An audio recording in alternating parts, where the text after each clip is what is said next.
Et en guise d'ouverture à cette 9e journée de top 14, un duel entre le Castres Olympique et l'ASM Clermont-Auvergne du côté du stade Pierre Fabre. On le sait, le CO est impérial depuis de nombreux mois devant son public. De son côté, l'ASM sort d'un résultat nul devant son public également face à l'UBB et se doit forcément de rectifier le tir en déplacement, mais connaît l'ampleur du défi. 3 points séparent d'ailleurs les deux formations au classement. C'est l'ASM qui domine le CO dans ce classement de top 14. Et dans cette entame de rencontre, c'est Castres de Benramin Ourda-Pichieta qui ouvre le score. Sur cette pénalité, beaucoup d'envie et de détermination, alors que les Tarnais ont l'avantage du vent.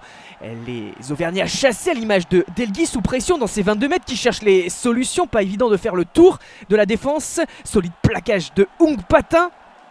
Passage par le sol et à force de détermination, la pénalité bien placée, obtenue par Castres. Et le pied, toujours aussi précis, de Benramin Ourda-Pichieta sur une série de réussites depuis plusieurs matchs maintenant et qui poursuit son sans faute en début de rencontre. 6-0.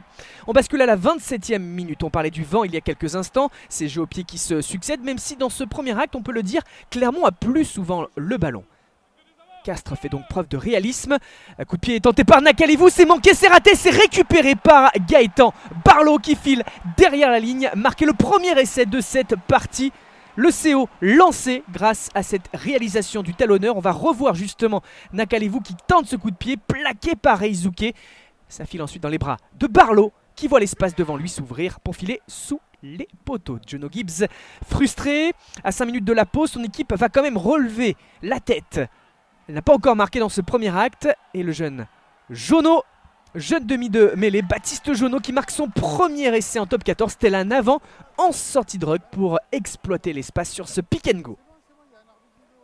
Bien senti de sa part, 16-7 à la mi-temps tout de même pour Castres face à Clermont.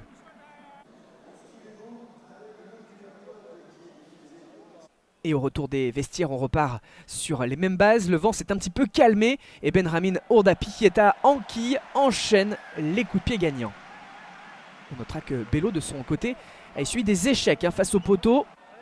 L'heure de jeu maintenant, il reste 20 minutes à jouer. Renvoi d'en-but pour l'ouvreur argentin, assez court. C'est cafouillé un peu dans les airs, ça revient vers Ourda-Pichieta, contré par Ituria.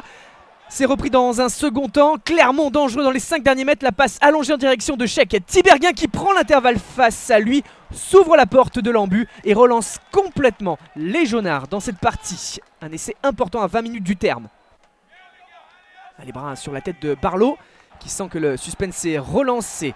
11 minutes encore à faire. Gros défi physique entre les deux équipes dans la continuité de cette action sur ce geste précis.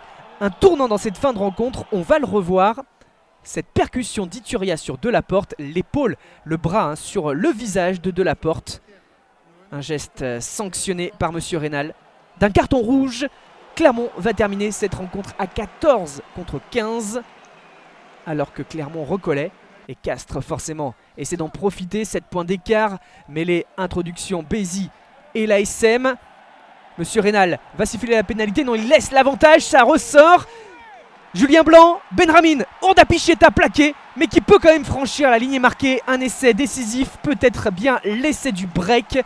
24-12 avant la transformation, à 7 minutes du terme. Les Castrés se détachent et sont bien partis peut-être pour poursuivre leur belle série d'invincibilité à domicile. Mais cette mêlée également, ballon qui sort vers Raka, le petit coup de pied par-dessus, à suivre. Il va reprendre ce ballon, Blanc qui était là derrière, la faute de Blanc, Bézi aplati aussi derrière, mais Monsieur Rénal également prend une décision importante et c'est de pénalité en faveur de l'ASM Clermont-Auvergne, 78e minute, 26-19, on est au-delà du temps cette fois-ci, après la 80e et après un autre travail en mêlée. Cette pénalité passée par Jules Plisson qui permet quand même à Clermont de basculer dans le bonus défensif, mais c'est bien Castres qui s'impose, 26-22, et qui réalise un joli coup au classement.